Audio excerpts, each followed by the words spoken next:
నమస్తే, welcome to టీజీ5 news. నేను సుమంజలి. ముందుగా బులెటిన్లో హెడ్లైన్స్. వృద్ధురాలిని బెదిరించి 9 తులాల బంగారం ఎత్తుకెళ్లిన దుండగులు. రోడ్డు భద్రత వారోత్సవాల్లో ఐటీ కారిడార్ పోలీసుల అవగాహన కార్యక్రమాలు. పరీక్షలో ఫెయిల్ కావడంతో విద్యార్థిని ఆత్మహత్యా యత్నం. రోడ్డు భద్రతకే అరైవ్ లక్ష్యం. కాంగ్రెస్ ప్రభుత్వంపై ఆగ్రహం వ్యక్తం చేసిన బీఆర్ఎస్ నాయకులు.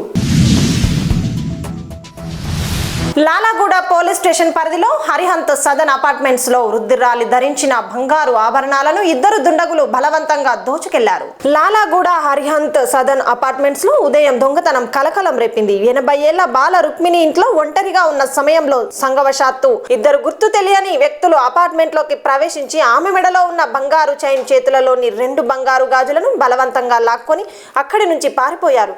బాధితురాలు ఇచ్చిన వివరాల ఆధారంగా పోలీసులు కేసు నమోదు చేసి సీసీటీవీ ఫుటేజ్ పరిశీలిస్తూ దర్యాప్తు కొనసాగిస్తున్నారు.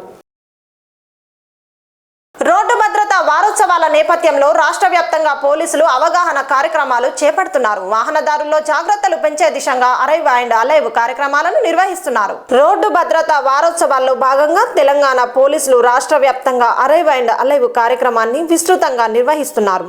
వాహనదారుల్లో భద్రతపై అవగాహన పెంచే దిశగా శిక్షణాత్మక కార్యక్రమాలు కూడా చేపట్టారు. ఈ క్రమంలో Pocharam IT corridor police station లో సిఐ రాజు వర్మ ప్రెస్ మీట్ నిర్వహించారు. మున్సిపాలిటీకి సంబంధించి కానీ, తర్వాత వైద్యులు, ప్రభుత్వ వైద్యులు కానీ, తర్వాత వేరే గవర్నమెంట్ టీచర్స్ కానీ, లేకుంటే ఇంకా అందరికి సంబంధించిన వాళ్ళని కూడా దీనిలో భాగస్వామ్యం చేసుకుంటూ, వాళ్ళందరినీ కూడా ఆర్టీసీ డ్రైవర్స్ కానీ వీళ్ళందరినీ కూడా భాగస్వామ్యం చేసుకుంటూ అందరికీ కూడా అవేర్నెస్ కల్పించడం జరుగుతుంది. సో ఆ ఉద్దేశంతో ఈరోజు మీడియా మిత్రుల ద్వారా ఈ సందేశాన్ని మన పోచారం వార్డ్ ఏదైతే ఉందో, జిహెచ్ఎంసీ వార్డ్ ఏదైతే ఉందో, ప్రతి ఒక్క పబ్లిక్ కూడా రీచ్ కావాలన్న సదుద్దేశంతో ఈ ప్రెస్ మీట్ పెట్టడం జరిగింది. దీంట్లో ట్రాఫిక్ నియమాలు అంటే ఈ హెల్మెట్ ధరించడం, 2 వీలర్ ఎవరుతున్నారో రైడర్ కానీ పిలియన్ రైడర్ కానీ ఖచ్చితంగా హెల్మెట్ పెట్టుకోవడం, అది ప్రాపర్గా విత్ ఐఎస్ఐ నామ్స్తో కూడిన హెల్మెట్స్ పెట్టుకోవడము. తర్వాత హెల్మెట్ పెట్టుకోవడమే కాదు, దానికి ఈ ట్యాగ్ ఏదైతుందో ట్యాగ్ కంపల్సరీ పెట్టుకోవాలని చెప్పేసి సూచించడం జరిగింది. అదేవిధంగా పిలియన్ రైడర్ కూడా ఖచ్చితంగా పెట్టుకోవాలి. ఎందుకంటే మనం గతంలో చూసిన రోడ్డు ప్రమాదాలు ఏవైతున్నాయో చాలా వరకు కూడా కింద పడగానే బాడీలో ఎక్కడ దెబ్బ తగలదు, తలకాయ దెబ్బ తగిలి ఇంటర్నల్ హ్యామరేజ్ చేసే చనిపోయిన సందర్భాలు చాలా ఉన్నాయి కనుక సో ఖచ్చితంగా మనం హెల్మెట్ పెట్టుకోవాలని చెప్పేసి మనం సూచిస్తున్నాం. అదేవిధంగా ట్రిపుల్ రైడింగ్ కానీ, లేకుంటే రాంగ్ రూట్ డ్రైవింగ్ కానీ ఈ విధంగా వెళ్ళొద్దు అని చెప్పేసి, ఓవర్ స్పీడ్తో కానీ వెళ్ళొద్దు అని చెప్పేసి సూచిస్తున్నాం. మన దగ్గర ఎక్కువ కాలేజెస్ ఉన్నాయి. కాలేజీ పిల్లలు కూడా మేము ప్రతి కాలేజీ కూడా వెళ్ళి మనం చెప్పడం జరిగింది. పిల్లలు కూడా కౌన్సిలింగ్ ఇవ్వడం జరిగింది. సో కాలేజీ యాజమాన్యాన్ని కూడా మేము హెచ్చరించాము, పిల్లలకు కౌన్సిలింగ్ ఇవ్వండి అని చెప్పేసి చెప్పడం జరిగింది. అదేవిధంగా డ్రంక్ అండ్ డ్రైవ్ సంబంధించి ఏదైతే ఉందో, మనం చాలా సంవత్సరాల నుంచి కూడా డ్రంక్ అండ్ డ్రైవ్ చేపడుతున్నాము. ఒక డ్రంక్ చేసిన వ్యక్తి రోడ్డుపైకి వాహనం నడుపుతూ రావడం ఎంత దారుణమైన విషయం అంటే, అది అతని ప్రాణంతో పాటుగా సమాజంలో ఉన్న వేరే వాళ్ళ ప్రాణాలను కూడా హరించే ఛాన్సెస్ చాలా ఉన్నాయి. మనం రీసెంట్గా చూస్తున్నాం, కర్నూలులో జరిగిన ఒక బస్సు యాక్సిడెంట్ దుర్ఘటన. ఒక వ్యక్తి 2 వీలర్ నడుపుతున్న వ్యక్తి తాగి బండి నడిపి రోడ్డు ప్రమాదానికి గురైన తర్వాత బస్సు దానికి ఆ 2 వీలర్ గుద్దుకొని ఆ ఫైర్ యాక్సిడెంట్ అయ్యి అరౌండ్ 21 మంది ప్రాణాలు పోవడం జరిగింది. తదనుగుణంగా 21 మంది సంబంధించిన కుటుంబాలు రోడ్డు పాలు కావడం జరిగింది. అదేవిధంగా అంటే దానికి సంబంధించి ఆ ట్రావెల్స్ సంస్థ కానీ, దాన్ని నమ్ముకున్న వ్యక్తులు కానీ ఎంతోమంది, అంటే ఒక తప్పిదం వల్ల ఎంత అనార్థం అనేది ఒకసారి ఆలోచించుకోండి దయచేసి. ఓయూ పరిధిలో డిగ్రీ ఫస్ట్ ఇయర్ చదువుతున్న సాత్విక అనే యువతి 4 సబ్జెక్టుల్లో ఫెయిల్ అయినందుకు మనస్తాపంతో ఆత్మహత్యాయత్నానికి పాల్పడింది. ఓయూ ఆంధ్ర మహిళా సభ కాలేజీ డిగ్రీ రిజల్ట్ ఫలితాలు విడుదల కాగా సాత్విక ఫెయిల్ అయినట్లు తెలుసుకొని నిరాశ ఒత్తిడికి గురై ఆమె ఆత్మహత్యాయత్నానికి పాల్పడింది. ఉస్మానియా యూనివర్సిటీ ప్రధాన ద్వారం వద్ద ఉన్న ప్రైవేట్ హాస్టల్ 5వ అంతస్తు నుంచి దూకేందుకు ప్రయత్నించడంతో అక్కడే విధుల్లో ఉన్న ట్రాఫిక్ పోలీసులు మరియు సిబ్బంది అప్రమత్తమయ్యారు. తక్షణమే ఆమెను అడ్డుకొని గాయపడిన సాత్వికను ఉటాహుటిన ఆంధ్ర మహిళా ఆసుపత్రికి తరలించారు. ప్రస్తుతం ఆమెకు చికిత్స కొనసాగుతుంది. అయితే ఈ రోజే మేము 5 o'clockకి ఎగ్జామ్ రిజల్ట్స్ వచ్చినాయి sir. Degree first year sem results వచ్చినాయి. మేము అప్పటికి తనకు చెప్తున్నాము, ఎవరేమైనా ఏం కాకుండా మనం అందరం ఒకేలా ఉండాలనేసి మేము ఆల్రెడీ ముందే డిస్కస్ చేసుకున్నాం సార్. అక్కడే కూర్చొని అనుకుంటుంటే తన పైకి వెళ్ళి సూసైడ్ చేసుకుంది సార్. ఎట్లా ఉంది ఇప్పుడు అమ్మాయి కండిషన్? ఏ విధంగా ఉంది? అంటే కొంచెం సీరియస్ ఉంది సార్. కాళ్ళు చేతులు ఇరిగినాయి అంటున్నారు. ఇప్పుడే గాంధీ హాస్పిటల్, దుర్గాబాయి దేశ్ముఖ్ హాస్పిటల్ నుండి గాంధీ హాస్పిటల్కి తీసుకెళ్తుంది. ఎక్కడమ్మా వాళ్ళ నెగిటివ్ ప్లేస్ ఎక్కడ? ఏ కాలేజ్ చదువుతుంది? ఆంధ్ర మహిళా సభ. ఇదేనా? రోడ్డు ప్రమాదాలను తగ్గించే దిశగా రాష్ట్ర ప్రభుత్వం ప్రతిష్టాత్మకంగా ప్రారంభించిన అరైవ్ కార్యక్రమంపై ఉప్పల్ డీసీపీ సురేష్ కుమార్ మీడియా సమావేశం నిర్వహించారు. రోడ్డు భద్రతపై ప్రజల్లో అవగాహన పెంచే లక్ష్యంతో రాష్ట్ర వ్యాప్తంగా పోలీసు శాఖ, ట్రాన్స్పోర్ట్ డిపార్ట్మెంట్, ఇతర శాఖలతో కలిసి అరైవ్ అనే ప్రత్యేక కార్యక్రమాన్ని ప్రారంభించింది. ఈ నేపథ్యంలో ఉప్పల్ డీసీపీ కార్యాలయంలో డీసీపీ సురేష్ కుమార్ మీడియా సమావేశం నిర్వహించారు. ఈ సందర్భంగా డీసీపీ మాట్లాడుతూ ప్రతి వాహనదారుడు క్షేమంగా ఇంటికి చేరుకోవడమే అరైవ్ కార్యక్రమం ప్రధాన లక్ష్యమని పేర్కొన్నారు. సెల్ఫ్ హెల్ప్ గ్రూప్స్ని వీళ్ళందరినీ కూడా ఈ కార్యక్రమంలో భాగస్వాములు చేయడం జరిగింది. దాంతోపాటుగా ఈ కార్యక్రమంలో ముఖ్యంగా మేము ఫోకస్ చేసిన విషయాలు ఏంటంటే సీట్ బెల్ట్ పెట్టుకోవడం, తర్వాత డ్రంక్ అండ్ డ్రైవ్ చేయకపోవడం, రాంగ్ సైడ్ నడపకపోవడం, సిగ్నల్ జంపింగ్ చేయకపోవడం, ట్రిపుల్ రైడింగ్ చేయకపోవడం, ఫాస్ట్ స్పీడ్ డ్రైవింగ్ చేయకపోవడం, పరిమితికి మించి వాహనం నడిపించకపోవడం. అదే ఆటోలు కానీ ఇట్లాంటి సర్వీస్ వెహికల్స్ అయితే వాళ్ళ పరిమితికి మించి వాహనదారులను ఎక్కించుకోకుండా ఉండడం, ఇట్లాంటివన్నీ కూడా మా సిపి మల్కాజ్గిరి గారి ఆదేశాల మేరకు రోడ్ సేఫ్టీ డీసీపీ గారితో కోఆర్డినేషన్ చేసుకొని ఇలాంటి కార్యక్రమాలు ఇప్పటిదాకా నిర్వహించాము. దాంట్లో భాగంగా ఈరోజు మీడియాలో సోషల్ మీడియాలో మనం చేసిన కార్యక్రమాలన్నీ వివరించే ప్రోగ్రాం ఉంది. దాంట్లో భాగంగా ఈరోజు మీ అందరికీ కూడా మరొకసారి ప్రజలందరికీ సదాశివపేట 23వ వార్డులో బీఆర్ఎస్ నాయకులు విస్తృత ప్రచారం నిర్వహించారు. కాంగ్రెస్ ప్రభుత్వం పేదల సమస్యలను పూర్తిగా దాటవేసిందని, ఇచ్చిన గ్యారంటీలను నిలబెట్టుకోలేక ప్రజలను మోసం చేసిందని ఆరోపించారు. సంగారెడ్డి జిల్లా సదాశివపేట 23వ వార్డులో బీఆర్ఎస్ కార్యకర్తలు ప్రచారాన్ని వేగవంతం చేశారు. కాంగ్రెస్ ప్రభుత్వం వైఫల్యాలను ప్రజల్లో చైతన్యం కల్పించేలా బాకీ కార్డులు పంచుతూ బీఆర్ఎస్ నాయకుడు ఎగమామిడి గణేష్ ప్రచారం నిర్వహించారు. తెలంగాణలో కాంగ్రెస్ ప్రభుత్వం వచ్చాక పేద ప్రజలు నానా ఇబ్బందులు పడుతున్నారని ఆయన ఆరోపించారు. ఈ కార్యక్రమంలో వార్డు బీఆర్ఎస్ నాయకులు మరియు స్థానిక కార్యకర్తలు పాల్గొన్నారు. 2000 ఇస్తా అన్నాడు, ఇచ్చిండా? చదువుకునే పిల్లలకు ఆడేళ్లకు స్కూటీ ఇస్తా అన్నాడు. ఉస్మానియా యూనివర్సిటీలో ఔటా అధ్యక్షుడు ప్రొఫెసర్ మనోహర్ సస్పెన్షన్ పై బీసీ సంక్షేమ సంఘం జాతీయ అధ్యక్షుడు ఆర్ కృష్ణయ్య తీవ్రంగా స్పందించారు. ఓయూ ఔటా అధ్యక్షుడు ప్రొఫెసర్ మనోహర్ సస్పెన్షన్ నిర్ణయంపై ఉస్మానియా యూనివర్సిటీలో ఉద్రిక్తత నెలకొంది. ఈ సస్పెన్షన్ ను తీవ్రంగా ఖండిస్తూ బీసీ సంక్షేమ సంఘం జాతీయ అధ్యక్షుడు ఆర్ కృష్ణయ్య నేతృత్వంలో అధ్యాపకులు, బీసీ సంఘ నాయకులు కలిసి ఓయూ పరిపాలనా భవనాన్ని సందర్శించారు. వైస్ ఛాన్సలర్ లేనందుకు రిజిస్ట్రార్ ప్రొఫెసర్ నరేష్ రెడ్డిని కలిసి సస్పెన్షన్ ను బేషరతుగా వెంటనే ఎత్తివేయాలి ఆర్ కృష్ణయ్య డిమాండ్ చేశారు. ప్రెసిడెంట్ అయినటువంటి ప్రొఫెసర్ మనోహర్ గారిని సస్పెండ్ చేయడం తీవ్రమైన విషయం. దీన్ని ఏకపక్షంగా చేశారు.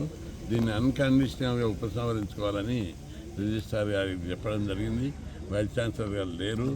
యూనివర్సిటీ నిరంకుశంగా పోతుంది. యూనివర్సిటీ ఫ్యాకల్టీ డెవలప్మెంట్ మీద, చదువు మీద, రీసెర్చ్ మీద, పిల్లలకు సౌకర్యాలు కల్పించడం మీద దృష్టి పెట్టకుండా కక్ష సాధింపు చర్యల మీద యూనివర్సిటీని బలహీనపరిచి లాస్ట్కి భూములు కూడా కబ్జా పెట్టేటందుకు ఇండైరెక్ట్గా ప్రోత్సహించే పద్ధతి లోపల యూనివర్సిటీ పాలన కొనసాగుతుంది. ఈ వైఖరి మార్చుకోవాలని చెప్పి రిజిస్ట్రార్ దృష్టికి తేవడం జరిగింది. ఒకప్పుడు ఉస్మాన్ యూనివర్సిటీలో మేము అందరం చదువుకున్నాం. మంచి నేషనల్ లెవెల్ అని ఉస్మాన్ యూనివర్సిటీకి మంచి పేరుంది. పివి నరసింహారావు, పాటిల్, పెద్ద పెద్ద ప్రధానమంత్రులు, కేంద్ర మంత్రులు, జయపాల్ రెడ్డి లాంటి మహానుభావులు, అనేక మంది గొప్ప గొప్ప నాయకులు యూనివర్సిటీలో చదువుకున్నారు. ఇలా చదువుకున్న వాళ్ళు మంత్రులు అయ్యిండ్రు, చీఫ్ మినిస్టర్లు అయ్యిండ్రు, కిరణ్ కుమార్ రెడ్డి అయ్యిండు, జయపాల్ రెడ్డి కేంద్ర మంత్రి అయ్యిండు. అనేక మంది గొప్ప గొప్ప వాళ్ళైనటువంటి గొప్ప చరిత్ర కలిగిన ఉస్మానియా యూనివర్సిటీని ఈరోజు భ్రష్టు పట్టించారు. ప్రైవేట్ యూనివర్సిటీలకు విచ్చలవిడిగా పర్మిషన్లు ఇచ్చి పోతుంటే ప్రైవేట్ యూనివర్సిటీ వెలుగుతున్నాయి. ఉస్మానియా యూనివర్సిటీ లోపల దోమలు ఉన్నాయి. అంత దోమలు ఈగలు మోయేటట్టు చేశారు. ఈ వైఖరి మార్చుకోవాలి. ఇక్కడ సిబ్బంది జీతాలు మెరుగుపరచాలి.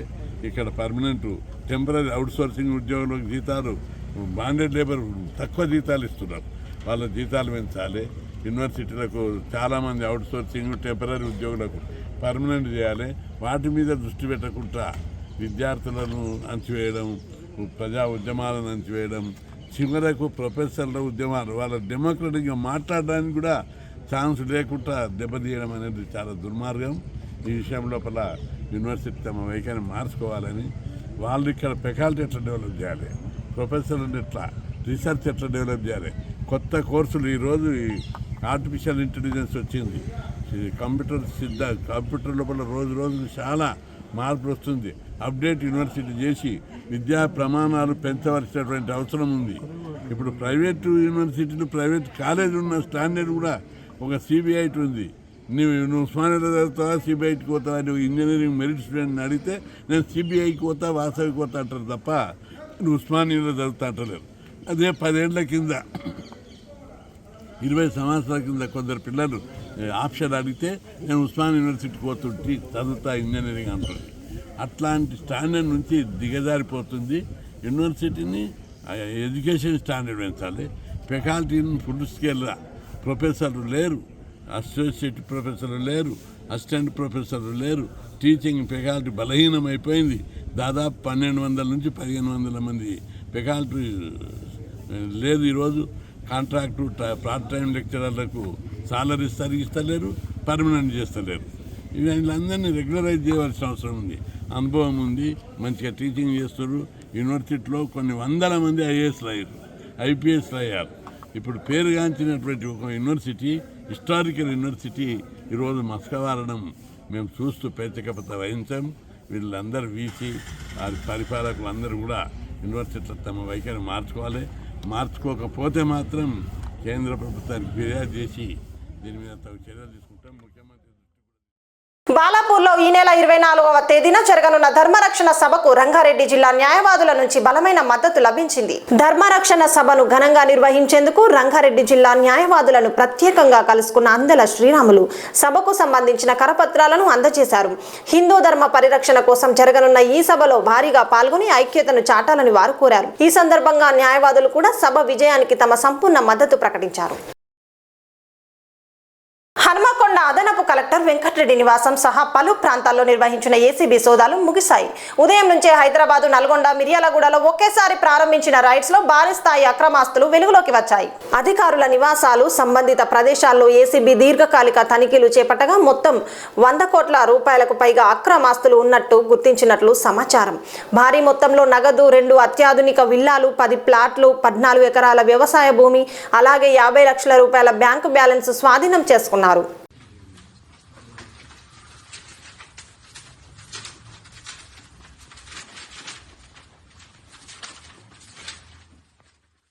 సీనియర్ కాంగ్రెస్ నేత జీవన్ రెడ్డి స్వయంగా పార్టీ నేతలపైనే ఆగ్రహం వ్యక్తం చేశారు. బీఆర్ఎస్ ఎమ్మెల్యేలను ఎలా సమావేశానికి పిలుస్తారని ప్రశ్నించిన జీవన్ రెడ్డి ఇది ఒక్కరి భావం కాదని, బీఆర్ఎస్ తో పోరాడిన లక్షలాది మంది కార్యకర్తల ఆవేదన అని పేర్కొన్నారు. నిజామాబాద్ లో కాంగ్రెస్ నిర్వాహకులు ఏర్పాటు చేసిన సమావేశానికి బీఆర్ఎస్ ఎమ్మెల్యేను ఆహ్వానించడం సీనియర్ నాయకుడు జీవన్ రెడ్డికి తీవ్ర అసంతృప్తి కారణమైంది. ఎమ్మెల్యేను పక్కన కూర్చోబెట్టుకొని మున్సిపల్ ఎన్నికల వ్యూహంపై చర్చించడం ఎలా సాధ్యమని ఆయన ప్రశ్నించారు. బీఆర్ఎస్ ప్రభుత్వంతో పోరాడిన వేలాది లక్షలాది కాంగ్రెస్ నాయకులు, కార్యకర్తల మనోవేదన ఇదేనని స్పష్టం చేశారు. Congress party internal meeting, this is Congress party internal meeting. Congress party అంతర్గత సమావేశానికి ఏదైతుందో వేరే రాజకీయ పార్టీ మన ప్రత్యర్థి పార్టీ, బీఆర్ఎస్ పార్టీ మన ప్రత్యర్థి పార్టీ, మన ప్రత్యర్థి పార్టీ శాతం పక్కన పిలుచుకుంటూ పెట్టుకొని మన అంతర్గత సమావేశం స్థానిక ఎదుర్కొన్న అంశంపై ఎట్లా చర్చిస్తామే? నేను నిన్నయాక మన జగిత్యాలలో ఏదైతుందో అక్కడ శాసనసభ్యులు చేస్తున్న అక్రమాలు, నేను రోడ్డుపై కూర్చొని ఏది ఇస్తుందో అన్ని వెలిగించింది. ఆయన చేస్తున్న అక్రమాలు దోపిడీ ఏదైతుందో వెలిగెత్తి పత్రికా ముఖంగా మీ అందరి యొక్క సమస్య లోపల మొత్తం ప్రజానీకానికి ఏదైతుందో చూపెట్టడం జరిగింది. ఆంధ్రప్రదేశ్లో మోంతా తుఫాను సమయంలో ఎలాంటి ప్రాణ ఆస్తి నష్టం జరగకుండా ప్రభుత్వం సమర్థవంతంగా పనిచేస్తుందని రాష్ట్ర సాంఘిక సంక్షేమ శాఖ మంత్రి స్వామి వెల్లడించారు. ఒంగోలు కలెక్టర్ క్యాంపు కార్యాలయంలో అధికారులు ప్రజా ప్రతినిధులతో కలిసి జరిగిన సమావేశంలో సాంఘిక సంక్షేమ శాఖ మంత్రి స్వామి పాల్గొన్నారు. ఈ సందర్భంగా మాట్లాడుతూ మోంతా తుఫాను ముందస్తు జాగ్రత్తగా సీఎం నారా చంద్రబాబు నాయుడు తీసుకున్న ప్రధాన నిర్ణయాల వల్ల రాష్ట్రంలో ఎటువంటి ప్రాణ నష్టం లేకుండా ప్రజలు క్షేమంగా బయటపడ్డారని పేర్కొన్నారు. ముందస్తు పథకాలు సమన్వయం మరియు అధికార యంత్రాంగం సమగ్రంగా పనిచేయడం వల్ల అపార నష్టం నుంచి తప్పించుకున్నామని మంత్రి తెలిపారు. ఎలాంటి ప్రాణ నష్టం ఆస్తి నష్టం సంభవించకూడదనేది ప్రభుత్వ లక్ష్యం. అయితే మన ముఖ్యమంత్రి గారు దగ్గరుండి స్వయంగా రెస్క్యూ ఆపరేషన్స్ రిహాబిలిటేషన్స్ లో వారి పాత్ర అనేది మనం వర్ణించాలి. ఎందుకంటే మొన్న సైక్లోన్ కావచ్చు, మెంతా కావచ్చు, దాని ముందు వచ్చిన సైక్లోన్ కావచ్చు, సెక్రటేరియట్ లోనే రాత్రి వరకు కూడా అక్కడే ఉండి ప్రత్యక్షంగా మానిటర్ చేస్తూ ఎక్కడ మొత్తం ఆర్టీజీఎస్ ద్వారా డేటా కలెక్షన్ తీసుకుంటూ తగిన సూచనలు సలహాలు అధికారులు ప్రజాప్రతినిధులు కూడా అప్రమత్తం చేసినటువంటి మన ముఖ్యమంత్రి గారు ఒక క్రైసిస్ మేనేజ్మెంట్ అనేది దానిలో ఆయన దిట్ట. భారతదేశంలోనే క్రైసిస్ ని డిజాస్టర్ ని హౌ టు హ్యాండిల్ అనడంలో మన ముఖ్యమంత్రి గారి యొక్క పాత్రని ప్రశంసనీయం. అంతేకాకుండా ఇలాంటి సందర్భాల్లో ముందుగానే ఒక డిజాస్టర్ వస్తున్నప్పుడు ముందుగా దానికి సంబంధించిన ఏర్పాట్లు చేసుకోవడం, ఆ వైపరీత్య సమయంలో తగిన సూచనలు ఇస్తూ ఎక్కడ కూడా ఎలాంటి నష్టం జరగకుండా అప్రమత్తం చేయడం, అది జరిగిన తర్వాత మనకి తర్వాత ఆ రిహాబిలిటేషన్స్ తర్వాత వచ్చే వ్యాధుల సంక్రమణ ఇలాంటివి లేకుండా చేసుకోవటం, పునర్నిర్మాణం చేయడం. బులెటిన్ ముగించే ముందు హెడ్లైన్స్ మరోసారి. వృద్ధురాలిని బెదిరించి 9 తులాల బంగారం ఎత్తుకెళ్లిన దుండగులు. రోడ్డు భద్రత వారోత్సవాల్లో ఐటీ కారిడార్ పోలీసుల అవగాహన కార్యక్రమాలు. పరీక్షలో ఫెయిల్ కావడంతో విద్యార్థిని ఆత్మహత్యా యత్నం. రోడ్డు భద్రతకే అలైవ్ లక్ష్యం. కాంగ్రెస్ ప్రభుత్వంపై ఆగ్రహం వ్యక్తం చేసిన బీఆర్ఎస్ నాయకులు. ఇవి ఈనాటి బులెటిన్స్. మరో బులెటిన్తో మళ్ళీ కలుద్దాం. అంతవరకు చూస్తూనే ఉండండి TG5 న్యూస్.